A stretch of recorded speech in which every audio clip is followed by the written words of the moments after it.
Man, before this journey's all said and done, I'm always focused on my legacy and what people are gonna remember me by after, my career pursuit of music is done.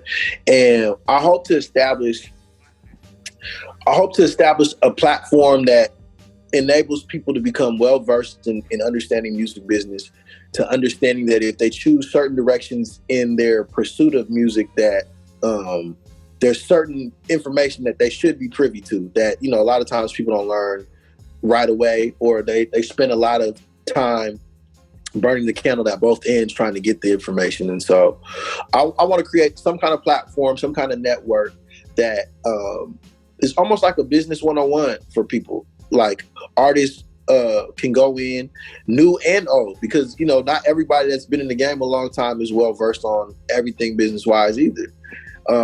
Just to enlighten and enrich the culture all around, so that you don't have so many stories of the young, ignorant people getting taken advantage of because of what they don't know.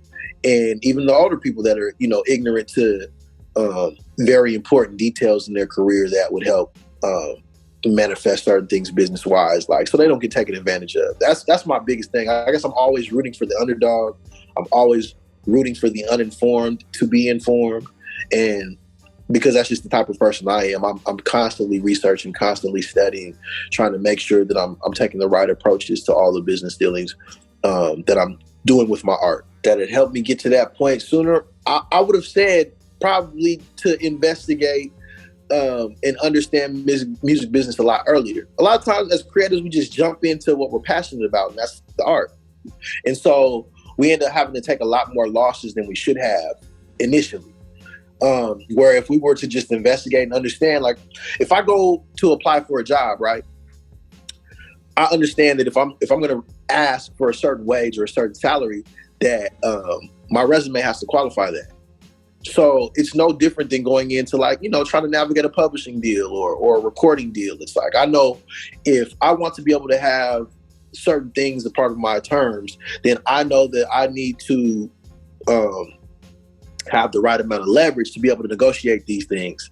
And understanding that, it may seem simple, but when you're only focused on, I have to make good music, I have to make music people love, that's it, it's easy to get taken advantage of in that regard, because now you jump into things where you're only seeing, okay, they're going to blow me up to be this star, they're going to give me all this money, but in the terms, I don't realize I don't own anything. I've given up everything. My name and likeness, my publishing, all of that is gone. Whereas if I would have waited, if I would have understood what I'm waiting for and build that up, I would have been able to go into these scenarios with a better understanding to negotiate for something that would have worked would have been a lot more advantageous on my behalf. And so if I could tell anybody coming up to where they wouldn't have to try to reinvent the wheel, learn and understand the business early as possible. And it's not gonna impact the way that you create. It's just a good, it's like a good safety net when it comes time for you to negotiate those bigger processes and pushing your career forward. I think confidence in being an artist took time. I used to just sing because I liked singing, and I was naturally gifted at singing. So everybody wanted me to pursue a career in singing early. I didn't feel like it was in the cards for me in the beginning. So in terms of just being able to sing, even pre-auto-tune and whatnot, I came up singing live. So for me, it's not an awkward thing, per se, but I definitely understand the stylistic inclusions of auto-tune, and not everybody uses auto-tune for the effect. Some people just use it for light pitch correction, just depending on what the genre and depending on what the sound is that you're going for. So it's not always this terrible thing that everybody makes it out to be, per se. But yeah, for me, I think singing live came naturally. And then once I started moving into the engineering world is when I learned, actually when I moved to LA and got into the engineering world is when I more started relying heavily on auto-tune for artists that I was engineering for, because it, industry-wise, it's like a prominent thing.